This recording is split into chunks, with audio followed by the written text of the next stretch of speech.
Hindu refugees Bangladesh से India की तरफ आ सकते हैं। बांग्लादेश क्राइसिस को लेकर भारत बाय द वे अभी तक बिल्कुल चुप है, लेकिन आज शंकर साहब मोस्ट प्रोबेबली पार्लियामेंट में स्टेटमेंट देंगे इस पूरे इशू को लेकर। बांग्लादेश से 1 करोड़ हिंदू रिफ्यूजीज इंडिया की तरफ आ सकते हैं। ये स्टेटमेंट छोटे आदमी ने नहीं दी।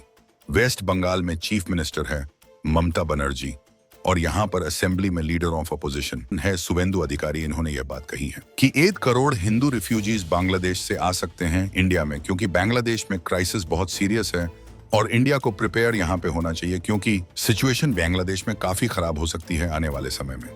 बांग्लादेश की जो टोटल आबादी है यह 17 करोड़ से ऊपर है और इस आबादी का 1 करोड़ 31 लाख के आसपास हिंदू पॉपुलेशन है। आपको ये बता दूं कि शेख हसीना के जो पुत्र हैं, इन्होंने रिसेंटली एक बहुत ही बड़ी स्टेटमेंट दी है। यहाँ पे आप देख पाओगे सईद वाजिद, इन्होंने ये कहा है कि बांग्लादेश अगला पाकिस्तान बनने वाला है। जो रेडिकलाइजेशन हमने पाकिस्तान में देखी है, सेम टाइप की रेडिकलाइजेशन आपको बांग्लादेश में दिखेगी। अगेन, ये बांग्लादेश की जो फॉर्मर पीएम है, उनके बेटे ओपनली कह रहे हैं और आगे उन्होंने यहाँ पे ये भी कह दिया कि अब ये एक्सपेक्ट मत करना कि कल को मैं और मेरी माँ वापस जाएंगे बांग्लादेश संभालने के लिए। इन्होंने ये कहा है। बांग्लादेश को काफी बार हमने बचाने की कोशिश की, अब जो होना है उस देश का वही होगा। कई मीडिया रिपोर्ट ये भी क्लेम कर रही है कि बांग्लादेश में कई जगह जो माइनॉरिटी कम्युनिटी है, बांग्लादेश में ऑफ कोर्स जो माइनॉरिटी कम्युनिटी है ये हिंदू है, तो वहां पर भी काफी अटैक्स हुए हैं। इसकी काफी वीडियो सोशल मीडिया पे वायरल हुई है। और सबसे अजीब बात यहाँ पर देखिए ये है, देखो क्रिकेट बांग्लादेश, इंडिया, पाकिस्तान तीनों कंट्रीज में बहुत पॉपुलर है और क्रिकेटर्स यूजुअली लव्ड हैं। उनके काफी फैंस रहते हैं। बट बांग्लादेश में क्या हुआ कि इनके फॉर्मर क्रिकेट कैप्टन मशरफे, अगर आप क्रिकेट देखते हैं आपने डेफिनेटली इनको देखा होगा, एक टाइम पर बांग्लादेश को ये लीड करते थे। ये शेख हसीना की पार्टी से एमपी हैं। सिर्फ इनका यही फॉल्ट है, इनका घर जला दिया गया। आप इमेजिन कर सकते हैं नफरत इस लेवल की यहाँ पर फैल रही है। ऑलमोस्ट आप कह लीजिए सिस्टमेयर। शेख हसीना की जो पार्टी है आवामी लीग, इसको डिसमेंटल करने की कोशिश की जा रही है।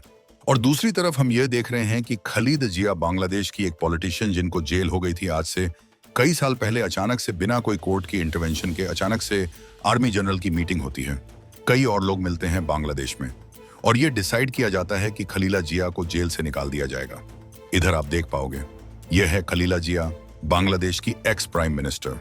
इनकी पार्टी का नाम है Bangladesh nationalist party, BNP. BNP आप अगर देखो तो काफी हद तक एक एंटी इंडिया पार्टी रही है। इनका एंटी इंडिया स्टंस रहा है, काफी हद तक प्रो पाकिस्तान रहते हैं ये लोग। आप अगर खलीला जिया की लाइफ भी देखो तो इनके जो पति थे ये भी पाकिस्तान आर्मी ऑफिसर थे। बाद में उनकी डेथ हो गई थी 1980 में।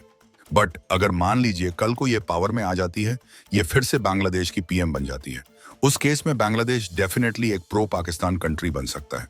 बांग्लादेश की सिचुएशन को लेकर पाकिस्तान ऑब्वियसली काफी खुश है। कई पार्टीज यह भी कह रही हैं कि अब बांग्लादेश और पाकिस्तान के रिलेशंस फाइनली कई सालों के बाद मजबूत होंगे।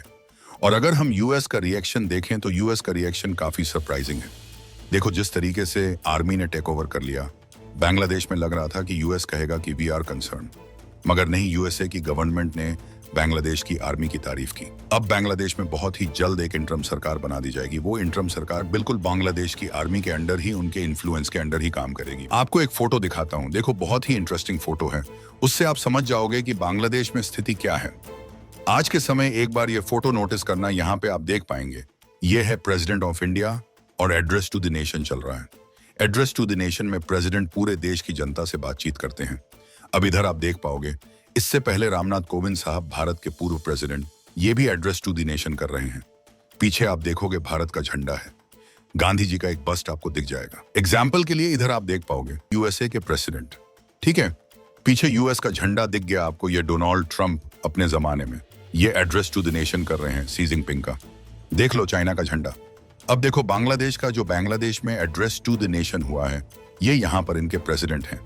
ये जनता को बता रहे हैं कि इंटरम सरकार बनाई जाएगी। अब आप खुद ही सोचकर देखो, प्रेसिडेंट के पीछे इस तरीके से आर्मी के पर्सनल कब खड़े होते हैं। कभी किसी अफ्रीकन कंट्री में कू देखना, वहां पे तख्ता पलट होता है ना, वहां पे ये सीन होता है कि प्रेसिडेंट बैठा होता है, उसको स्क्रिप्ट पढ़ा देते हैं कि ये पढ़ के पूरी जनता को बताओ। पीछे आर्मी खड़ी रहती है जनता को बताने के लिए कि हु इज इन चार्ज, इस वक्त पावर में कौन है। और इन सब में यूएस का रिएक्शन मैं कहूंगा बहुत ऑन है। और अब देखो इंडिया में ना, ये कोई थ्योरी नहीं रही कि यूएस क्या नाराज था शेख हसीना से।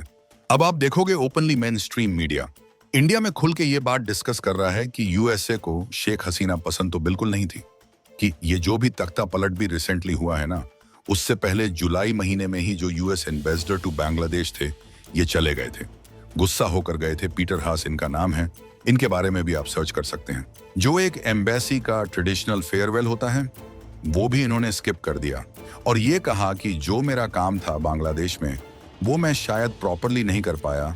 जुलाई में सीधा क्वाइट चुपचाप बांग्लादेश से गायब हो जाते हैं। उसके बाद हम देख रहे हैं कि अचानक से ये सब हो रहा इंडिया के लिए, ये एक बहुत ही बड़ा सरदर्द खड़ा हो चुका है।